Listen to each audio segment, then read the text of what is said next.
Motivated, I'm focused. They're up and pacing. This is the moment. Gotta one up my opponent. McWicked on the outside. Gotta get it, the mindset. Gotta put it in motion. You gotta be kidding me. TCI wins the million. Game time, bet I'm coming in clutch. No hang time, man, they can't keep up. The game's on the line, seconds. Lean back, get your picture taken. Crowning moment on Canadian soil for Bulldog Hanover. Motivated, I'm focused. A late push from Confederate. It's my show. Wins the big show. This is the moment. Happy Monday, everybody, and welcome to another week of racing here at Woodbine Mohawk Park. I'm John Rallis alongside my co-host, the Hall of Famer Randy Waples, and we just got a chance to see the draw for the Mohawk Million and the Metro Pace being done. I'm really excited for this year's edition of the Mohawk Million, Randy. I mean, we've got, I think this is the best field we've ever seen for this $1 million event for rookies. Yeah, really good bunch there. What I'm kind of hoping, and maybe you can, you might know a little bit more about this, Diabolic. Did he did he lose a little bit of form in his last couple of starts? Because I'm sure hoping that form is back. That is one killer horse there. Yeah, he's got all the talent in the world, and he's got like a pretty quick turn of foot as well, but showed that turn of foot against Apex a couple of times, but got rebuffed. Last time out made a break on the lead. That's back-to-back starts where he's made a bit of a break, so hopefully I can get a comment from Annie Stobie regarding her star trotter, but he really caught a lot of eyes and really caught a lot of people's attention early on because there's ability there, but I tell you what, several trotters in that field are going to draw a lot of eyes and attention, including Endurance, who Andy McCarthy is opting to go to, that Christopher Beaver trainee, capturing the Kentucky I watched Championship Series final last night. Yeah. A dominant performance. Very again, dominant. Just wrapped up. He lost his first start, but you go back and watch it at Oak Grove, he was absolutely loaded charging at the end of it, and he's been perfect ever since. He was huge last night. I mean, really well-meant winner last night. And obviously the Metro, I mean, as Chad mentioned, probably one of the more highly anticipated matchups we're going to see in quite some time. Two undefeated colts coming into that final. Both of which look like superstars early on, but I'd give the draw advantage to Bojangles, drawing the 5-hole. Yeah, I think so. The only other thing, though, too, is that you can kind of look at a little bit of an advantage with Frantic because, Bojangles basically has to do, like, work around Frantic. Timmy's on the inside. He gets to watch what Bobby's going to do and adjust. Bobby kind of more or less has to work around Timmy. So in a way, I think Bobby got the best of the draw, middle of the gate. That's our best positions. But to the same effect, Teeter gets to watch him coming out of there. So that kind of can be a bit of a plus for a driver too. Yeah, and Strobe Light, obviously one of the local hopefuls in the Mohawk Million, eight drawing the 8-hole. Right. Apex, drawing the 10. rail. And which one drew the 10? Apex drew the rail. The 10-hole was Diabolic Hill. Was it Diabolic Hill? No. Oh, no, AI. AI, Sorry, that's who it a was. sharp trotter. I mean, somebody had to draw it. Somebody was going to get it, but it just makes the race that more contestable because those two outside horses, the one that has the 9 too, there's no way they're going to the back. No, and Ardon drawing the 3-hole, he's a pretty handy trotter, obviously capturing the William Wood Memorial here, and I'm just pumped up for that group. I mean, Endurance, again, he drew really well, but that's just such a star-studded group that we've got. A lot of these trotters have been really impressive, early on in their careers. It is, and I mean, a lot of times you think to yourself, you're going to see a lot of trot and hobbles and that kind of stuff, but no, like these are really plainly rigged, just natural talents. Yeah, it's going to be an exciting weekend as well. I'm going right to the buzzer when it comes to handicapping between Bojangles and Frantic Hanover. I was really impressed when Timmy asked his son of Stay Hungry to kind of go, gave him his cue. He took off a bit. I mean, he's man, it's going to be fun. What would be really fun is if there's somehow or another we could live handicap that race because I mean they are so inseparable. I really do think that you got to watch them pre-race performance, see what they're like out on the track. That's to me is about the only way that you're going to get maybe a little bit of a sign. It's going to be really tough. Like you said, it might come down to trip as well. It's going to be curious to see who's going to elect to do what. I think one thing we know for sure, I mean, Doc Moore trainees, he wants them going forward in that spot. Doc doesn't want pocket trips. No. He likes them doing the heavy lifting, but this colt is proven to do, the heavy lifting. You know who Steve Prefontaine is? He was a runner years and years ago there, whatever, and he used to do all of his running, distance runner. He did all of his running. They made a movie about him, but he did it always in front, and the guy that was coaching him at the time was the guy that actually came up with Nike shoes, and he said, you got to let everybody else do the work and then you, and he said, if I race any other way other than chop it out, then I'm a coward. And I always remind me with Doc Moore, he wants his horses raced like they're the best. Yep, and he really does feel like he's got the best colt. You would have to think coming in. He's and very why confident. Not? Again, undefeated. He should believe that he's got the best colt as well. So, there's our thoughts. Obviously, we'll get a better opportunity or more of an opportunity to talk about those, big finals ongoing as the week progresses. And we've also got some great wagering opportunities. I know that the HPI Bet and the communications team posted some, wagering opportunities for Saturday. I think we've got a mandatory pick 6, so there's no carryover. It's going to be all paid out. Another great wagering opportunity. We've got the mandatory payout in the high 5, and we see $184,000 in climbing. We've got a $100,000 all stakes pick 5 guaranteed, and we've obviously got our $75,000 guaranteed early pick 5. So to go along with the star-studded action, we've got a star-studded wagering menu for what is always my favorite night of the year. Yeah, and Chad mentioned to Jimmy Gillespie too. I think when they were doing the draw there too, he's going to put up some $75,000 opens.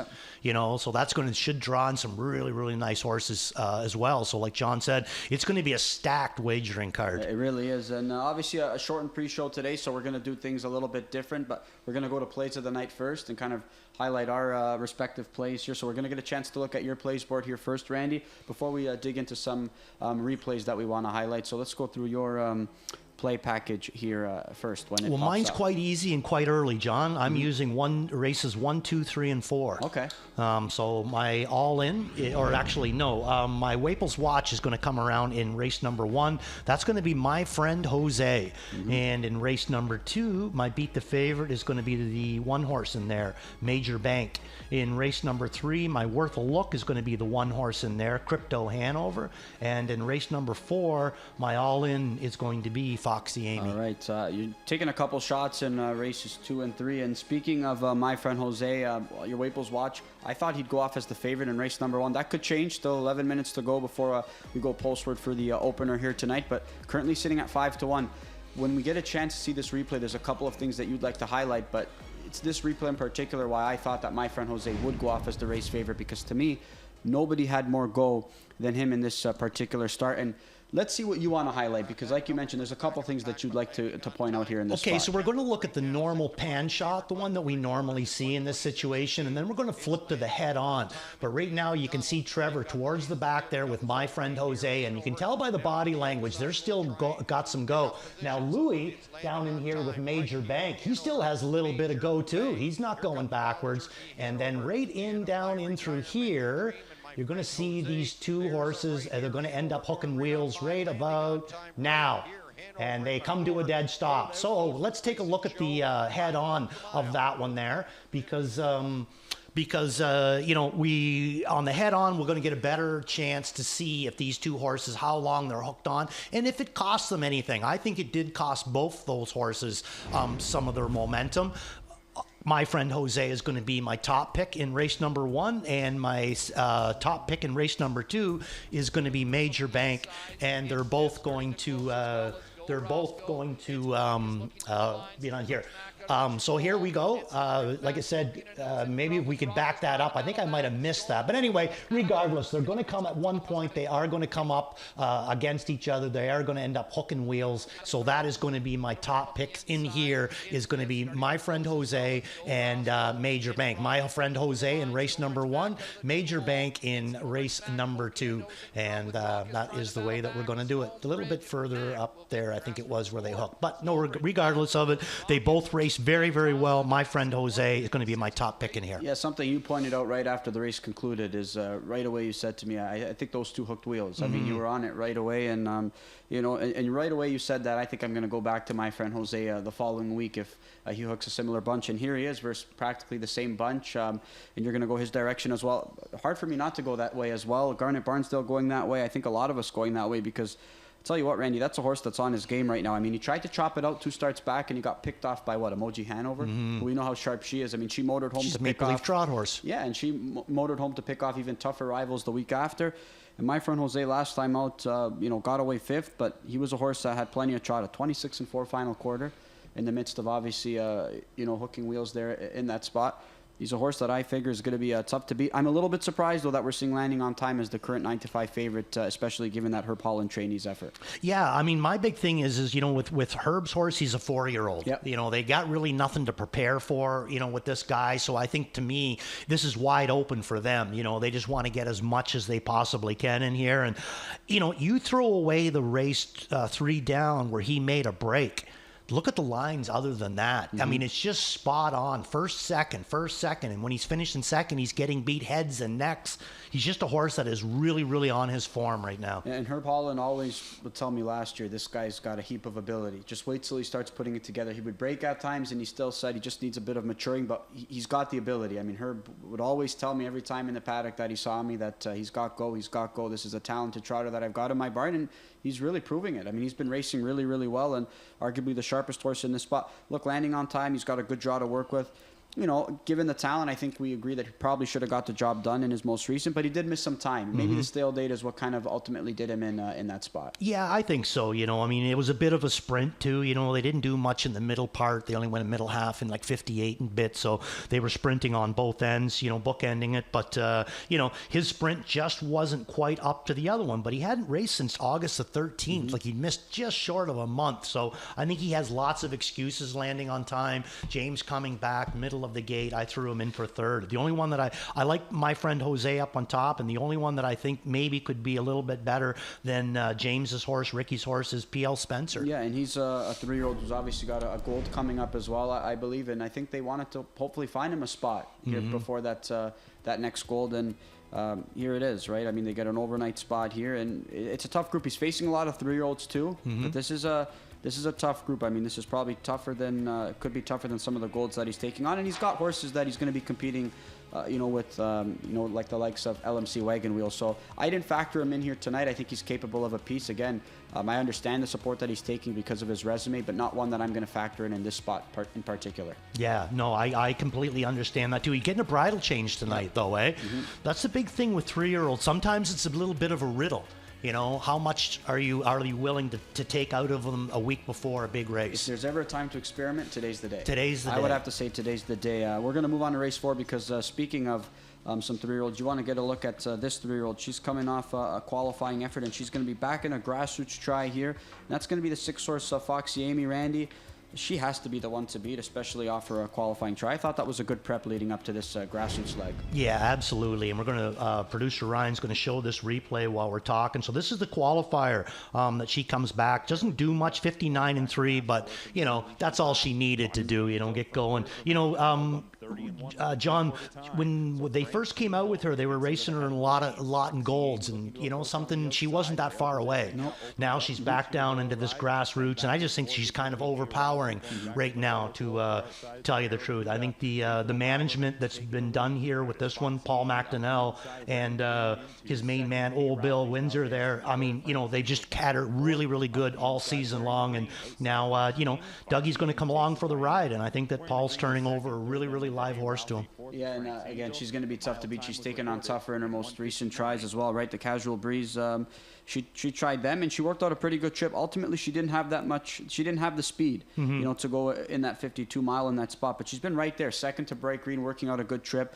Maybe she's going to instill a bit more confidence here in this grassroots leg. But I mean, if she sticks this route, there's a chance, obviously, with the new format that she could get into that Gold Super Final anyways. And you have to think if she sticks the grassroots route, I mean, she's going to be awfully tough to beat, I'd say, in general. And her confidence is going to stay high probably because, and the other thing is that her energy is going to stay high because I don't think that she has to extend herself fully to beat grassroots horses. All right, so there's some other nice fillies in that group. Medley Sealster, I think, has raced well. Only 4 starts this year. This is going to be start number 5 for her. Little Sweet, Ocean View Rumors. But I'm with you, Randy. Foxy Amy, post 6 off that qualifying effort in this group. I'm all in. Me too. And the beauty of it too is, again, the wizardry of McDonnell. He races this horse on August the 22nd, comes back, 13 days later, 14 days later, whatever, and he doesn't go a big mile. That's such a smart move. Just go like a nice easy mile with her, get her tightened up for this week. Very, very well thought out. Foxy Amy going to be the direction that I believe everybody's going to go to in this spot. I think she'll be 3 to 5 or maybe even lower in this particular spot. We're going to go back and look at some other plays board reports here. We're going to take a look at my selections here.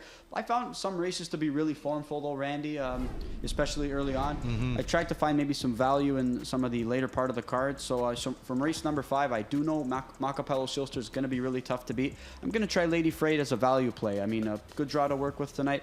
I'm hoping that maybe she can be a little bit better. I like the way that she raced last time out. To me, she looked straighter. That was the biggest thing. That was a big first over move. Big time. And worth a look. I think Ivy Lynn is definitely one that merits some respect in there. A tough race. I put her on top. Going to be second start in the new barn, so one that I'm going to give a whirl to. She's getting better. Yeah, I would have to say. And Devil's Arch, my repeat factor. Another JF Maguire trainee that I'm going to go to. Look, that was a lifetime mark that he went last time out, and he followed some quick speed, and he still had enough late in the mile. I'm hoping maybe he could, follow a Quebec Hanover and maybe have a little bit of pop late and go by them and get his picture taken. Might beat the fave. I'm going to try Muscle Fashion in this spot. This is a horse I've backed a couple of times in some of his recent starts. He's got a good draw to work with and what I think is a pretty wide open race in the finale. I think that Robertson really stands out on class, Randy, but his form isn't too good right now. No, actually, I threw Robertson in for second. The horse that you're going to use, I threw him in for third. But Tactical Strike's the way I'm going to go because simply put, I agree with you. I'm not 100% sure if Robertson is at his best form right now. And, obviously Scott Young doing a really good job with that mare. I mean, you mentioned it, that she's got that one move on the end of it. He's kind of started racing her to the way that she likes to be raced, especially over her last couple of tries. And she's responded really well, and she could continue to climb up the class ladder with some more pretty good approaches. So there's our thoughts there on some plays of the night as well. We showed a couple of replays, but we had some sad news here within the community as well. We did lose a horseman. We did lose a fellow, a former colleague as well. J. Wade McCoy, unfortunately, passed away. Did some work here in the paddock as well, was a horseman. And, big time Jays fan, big time Bruins fan as well. I'm sure he would have loved to see the Jay season kind of see it through because they're on a heater right now, Randy, but a guy you're very familiar with and, just a really sad loss for the industry. Big time loss for the industry. Yeah, really, really super nice guy. J. Wade McCoy. It's going to be unfortunate not to see or hear your voice anymore. At the end of it there, he was checking equipment here in the paddock, but he had some really, really nice horses, had a nice stable going at the one time. When I first met him, he came up with a horse called Cheery Hello. Him and Scotty Forbes were splitting the training duties. At that time, I think she was in Jimmy Miller's barn, so every once in a while, Wade or Scott would come up to Greenwood and train her up. And then the next time I seen him, he had a horse called Miss Magic, and boy, did he ever light things up with Miss Magic. Him and Paul McDonnell, what a team they were, and just a really, really super, super guy. I've never heard anybody say a bad word about Wade McCoy. Been around here since, the 80s. Never heard anybody say bad. I'm going to really miss you, Wade. You could tell the respect that he garnered as well. A flurry of social media posts, obviously kind of, sending some condolences to him, his family, his loved ones, and his friends. And you could tell a guy that was highly respected here in the very community. Well liked. Yeah. So very well. Our condolences go out to him, his close one, his family, and all his loved ones as well.